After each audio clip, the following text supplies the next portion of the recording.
A very good morning to all my dear students. My name is Shubhangi and today we are going to continue our chapter number 8 of history, devotional paths to the divine. So students, let's start. A closer look, Kabir. Kabir, who probably lived in the 15th to 16th century, was one of the most influential saints. He was brought up in a family of Muslim Jhulas or weavers settled in or near the city of Benares, Varanasi. We have little reliable information about his life. इसमें बताया गया है कि इसमें जो कबीर जी थे वो 15 से 16 सेंचुरीज में रहे थे और वो बहुत ही ज़्यादा इन्फ्लुएंशियल सेंट थे। वो एक मुस्लिम फैमिली से बिलोंग करते थे जो बुनाई का काम करते थे और वो वाराणसी बनारस के पास रहने वाले थे। और इसमें सिर्फ उनकी जो लाइफ के बारे में बहुत ही कम और रिलायबल इंफॉर्मेशन प्रोवाइड कराई गई है। और जो भी उनके आइडियाज़ थे उनका एक बहुत ही ज़्यादा वास्ट कलेक्शन था, बहुत ही बड़ा कलेक्शन था।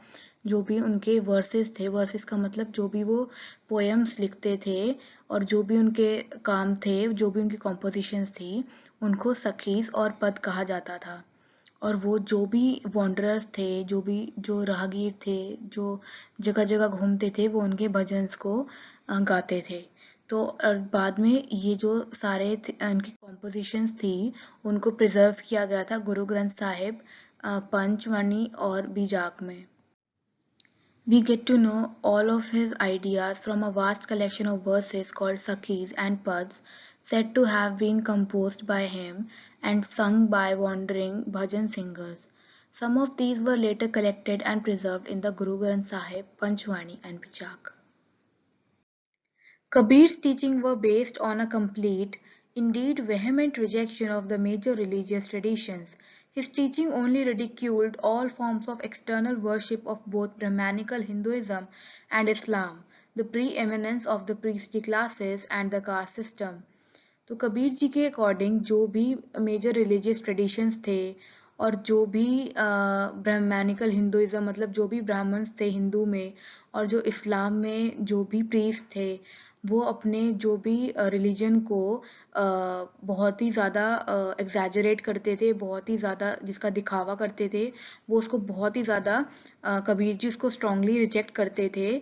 और और जो भी प्रीस्टली क्लासेस हैं और जो भी कास्ट सिस्टम है वो उनके अकॉर्डिंग उनकी टीचिंग से अकॉर्डिंग बहुत ही गलत था। जो भी उसका वो सुपीरियॉरिटी दिखाते थे प्रीस्टली क्लासेस, और जो कास्ट सिस्टम था कि हाई कास्ट वाले जो लोग हैं वो सुपीरियर हैं और लो कास्ट वाले लोग इन्फीरियर हैं, और जो भी प्रीस्ट क्लासेस हैं वो सुपीरियर हैं, बाकी जो कॉमन पीपल हैं वो इन्फीरियर हैं।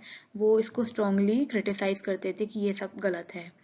जो कबीर जी की पोइट्री थी, the language of his poetry was a form of spoken Hindi widely understood by ordinary people. जो उनकी लैंग्वेज थी, जिस लैंग्वेज में वो पोइट्री लिखते थे, हिंदी लैंग्वेज में, वो बहुत ही ईजिली आम लोगों को समझ में आती थी। He also sometimes use cryptic language which is difficult to follow. वो कभी कभी डिफ़िकल्ट लैंग्वेज भी यूज़ करते थे अपनी पोइट्री लिखने के लिए, जो कभी कभी डिफ़िकल्ट हो जाती थी फॉलो करनी। Kabir believed in a formless supreme God and preached that the only path to the salvation was through bhakti or devotion. Kabir drew his followers from among both Hindus and Muslims. Kabir ji एक supreme God में believe करते थे और उनके according मोक्ष का जो रास्ता है वो सिर्फ भक्ति और डिवोशन से ही एक इंसान पा सकता है। और उनके बहुत सारे फॉलोअर्स थे Hindus as well as Muslim religion में। A closer look, Baba Guru Nanak. We know more about Baba Guru Nanak 1469 to 1539 than about Kabir, born in Talwandi, Nanka Sahib in Pakistan. He travelled widely before establishing a centre at Kartarpur, Dera Baba Nanak on the river Ravi. A regular worship that consisted of the singing of his own hymns was established there for his followers. Irrespective of former creed, caste, or gender, his followers ate together in the common kitchen, langar, the sacred space. The sacred space thus created by Baba Guru Nanak was known as Dharamshal. It is now known as Gurudwara.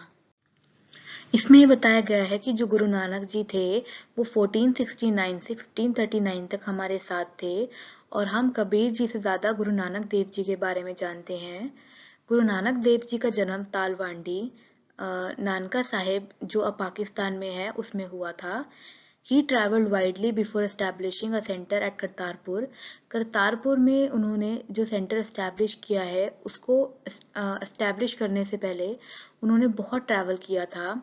Dera Baba Nanak on the river Ravi, जो Ravi river है उसके किनारे उन्होंने डेरा बाबा नानक है उसको establish किया है। करतारपुर है, जो करतारपुर में जो सेंटर है उसको करतारपुर कॉरिडोर भी कहा जाता है। A regular worship that consisted of the singing of his own hymns। जो भी उनका जो वर्शिप करने का तरीका था, जो भी उनकी पूजा करने का तरीका था, वो अपने गाने खुद बनाते थे और उन गानों के थ्रू जो भी वो सॉन्ग्स गाते थे या जो भी वो भजन गाते थे गॉड को वर्शिप करने के लिए, उसको उनके फॉलोअर्स फॉलो करते थे।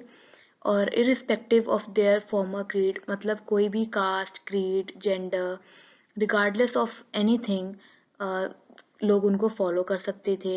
और जो भी उनके फॉलोअर्स थे वो सब एक साथ बैठ के खाना खाते थे एक कॉमन किचन में जिसको लंगर कहा जाता है। जो गुरु नानक देव जी थे उन्होंने एक सीक्रेट प्लेस बनाई थी, उसको धर्मशाल का नाम दिया गया जिससे आज हम गुरुद्वारे के नाम से जानते हैं। Before his death in 1539, Baba Guru Nanak appointed one of his followers as his successor. His name was Lehna, but he came to be known as Guru Angad, signifying that he was a part of Baba Guru Nanak himself. Guru Angad compiled the compositions of Baba Guru Nanak, to which he added his own in a new script named as Gurumukhi। जो बाबा गुरु नानक देव जी थे उनकी death से पहले उन्होंने अपने एक follower को अपना सक्सेसर बनाया था ताकि जो भी उनके बिलीव्स हैं, जो भी उनकी टीचिंग्स है वो उसको आगे लेके जा सकें। और उनका नाम, जो उनके फॉलोवर थे, जो उनके सक्सेसर बने थे, उनका नाम लहना था, जिसको आगे जाके गुरु अंगद के नाम से जाना गया और उनको गुरु नानक देव जी का ही अंश माना जाता है। और जो गुरु अंगद थे उन्होंने जो भी बाबा गुरु नानक देव जी की कॉम्पोजिशंस थी उनको इकट्ठा करके एक स्क्रिप्ट बनाई थी, मतलब जैसे एक बुक की फॉर्म में उसमें एक बुक की फॉर्म में उस बना के उनकी जो भी कॉम्पोजिशंस थी उसमें उनके बारे में बताया गया है, जिसे गुरुमुखी के नाम से जानते हैं। The three successors of Guru Angad also wrote under the name of Nanak, and all of their compositions were compiled by Guru Arjan in 604। जो थ्री सक्सेसर्स थे गुरु अंगद के, उन्होंने भी जो नेम है नानक, नानक वर्ड जो नानक नेम है उसके अंडर उन्होंने भी कुछ कॉम्पोजिशंस लिखी थी। और ये जो भी कॉम्पोजिशंस थी ये सब इकट्ठी करी गई थी गुरु अर्जन के द्वारा in 604। To this compilations were added the writings of other figures like Sheikh Farid, Sant Kabir, Bhagat Namdev and गुरु तेज बहादुर। और इन राइटिंग्स में और इन कंपाइलेशंस में जो शेख फरीद है, संत कबीर है, भगत नामदेव और गुरु तेज बहादुर की राइटिंग्स को भी ऐड ऑन किया गया था। In 706, this compilation was authenticated by Guru Tej Bahadur's son and successor Guru Gobind Singh।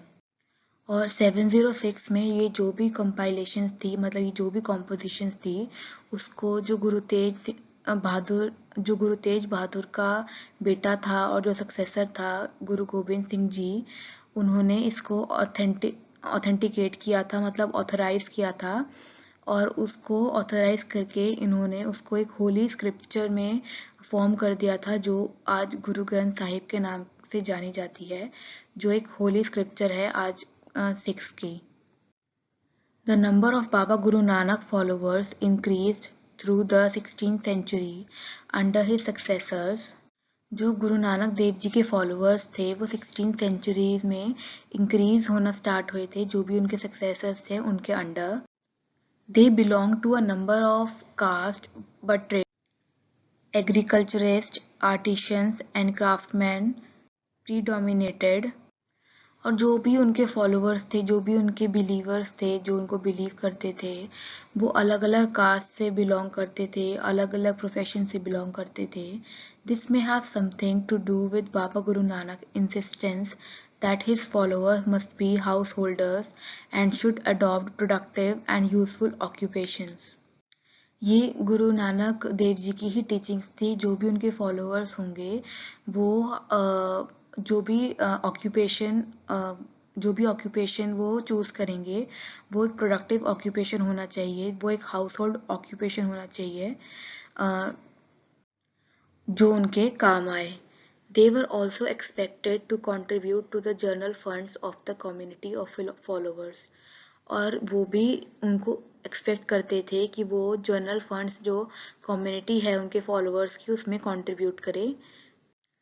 By the beginning of the 17th century, the town of the Ramdaspur, Amritsar, has developed around the central Gurdwara called Harmandir Sahib Golden Temple.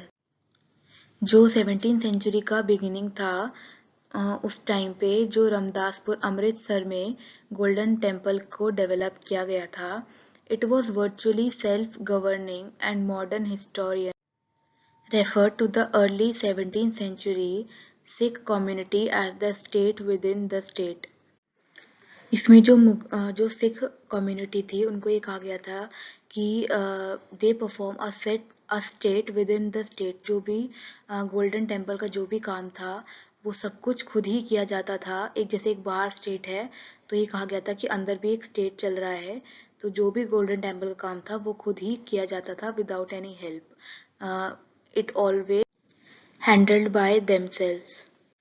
The Mughal Emperor Jahangir looked upon them as the potential threat and he ordered the execution of Guru Arjan in 1606. जो मुगल जहांगीर थे, जो Mughal emperor Jahangir थे, उन्होंने देखा उनको वो जो Sikhs थे, जो सिख कम्युनिटी के लोग थे, वो उनको थ्रेट लगने लगे थे, वो उनको अपने दुश्मन लगने लग गए थे. तो उन्होंने क्या करा, 1606 में गुरु अर्जुन को ऑर्डर दे दिया गया था उनको एग्जीक्यूशन करने के लिए, उनको फांसी लगाने के लिए. The Sikh movement began to be politicized in the 17th century, a development which culminated in the institution of the Khalsa by Guru Gobind Singh in 1699. The community of the Sikhs called the Khalsa Panth became a political entity. इन्होंने Mughals को oppose करने के लिए एक खालसा पंथ बनाया था ताकि जो पॉलिटिक्स में मतलब ये लोग आ गए थे. 1699 में जो गुरु गोबिंद सिंह जी थे उन्होंने जो खालसा वर्ड था, जो खालसा इंस्टीट्यूशन था, उसका एस्टैब्लिशमेंट किया था और कहा था कि जो भी ये मुस्लिम्स कर रहे हैं, जो भी मुस्लिम्स और ने इनजस्टिस क्रिएट किया था और जो गुरु अर्जन को जब उन्होंने मरवाया था तो 1699 में गुरु गोबिंद सिंह जी ने ये खालसा पंथ नाम की कम्युनिटी बनाई थी सिख्स की, जो एक पॉलिटिकल एंटिटी बन गई थी. The changing historical situation during the 16th and 17th century influenced the development of the Sikh movement. जो historical situation थी 16 से 17 centuries में, उन्होंने जो सिख मूवमेंट था उसको डेवलप किया था. Baba Guru Nanak had a huge impact on this development from the very beginning. He emphasized the importance of the worship of one God. He insisted that caste, creed, or gender was irrelevant for attaining liberation. His idea for liberation was not that of a state of inert bliss, but rather the pursuit of active life with a strong sense of social commitment. जो गुरु नानक देव जी थे उन्होंने एक ही भगवान को मानने का उन्होंने कहा था कि एक ही भगवान की पूजा करनी चाहिए और उनके अकॉर्डिंग जो मोक्ष की प्राप्ति है वो आपको regardless of any caste, creed और जेंडर में मिल सकती है अगर आप अपने कर्म और अपने जो भी काम है, जो डेली लाइफ की जो भी काम है, अगर आप वो अच्छी तरह करेंगे तो भी आपको मोक्ष की प्राप्ति हो सकती है. He himself used the term Naam, Dan, and Isnan for the essence of his teaching, which actually meant right worship, welfare of others, and purity of conduct. उन्होंने खुद ये जो टर्म्स हैं नाम दान एंड स्नान को अपनी लाइफ में इम्प्लीमेंट किया था। नाम का मतलब है राइट वर्शिप, भगवान की सही पूजा करनी। दान का मतलब है वेलफेयर ऑफ अदर्स, मतलब दूसरों की सेवा करना, दूसरों की जो आपकी मदद चाहते हैं आप उनकी मदद करना, बुरे वक्त में जिनको ज़रूरत है आपकी मदद की आप उनकी मदद करना। और स्नान का मतलब है प्योरिटी ऑफ कंडक्ट, आपके जो भी काम है उसको पूरी ईमानदारी से करना, या जो भी आप कर्म कर रहे हैं उनको पूरी ईमानदारी से और सच्चे मन से करना। His teachings are now remembered as नाम जपना, जो भी उन्होंने टीचिंग्स दी थी उनको आज नाम जपना के नाम से जाना जाता है, कीर्त करना और वंद चखना के नाम से उनको जाना जाता है। Which also underline the importance of right belief and worship, honest living and helping others, जिसको जो सही मतलब बिलीव्स है, मतलब जो सही रास्ते पे चलना, भगवान की पूजा करना, और जो ऑनेस्ट लिविंग है मतलब अच्छी जिंदगी जीना, और कोई बुरे काम ना करना और दूसरों की सेवा करना। Thus, Baba Guru Nanak's idea of equality has social and political implications.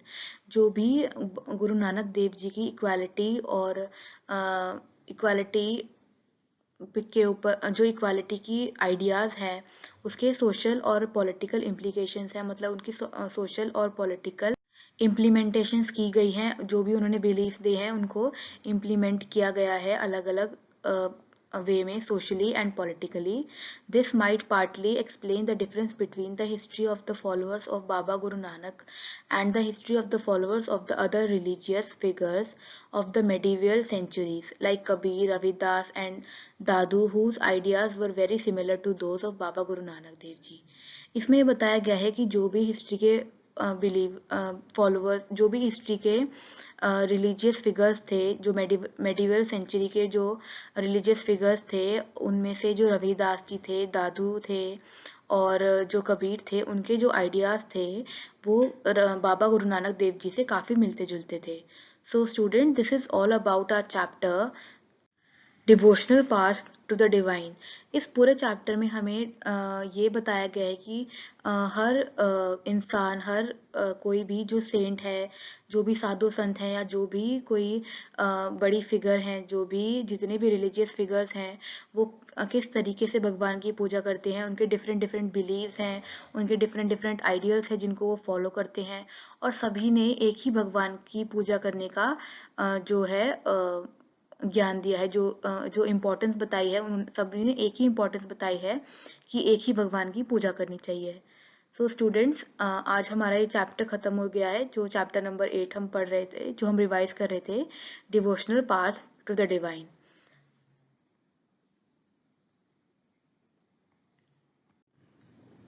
So students, on Monday we will revise some short questions regarding this chapter,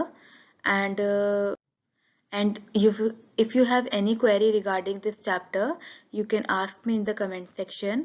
So students, thank you so much and have a nice day.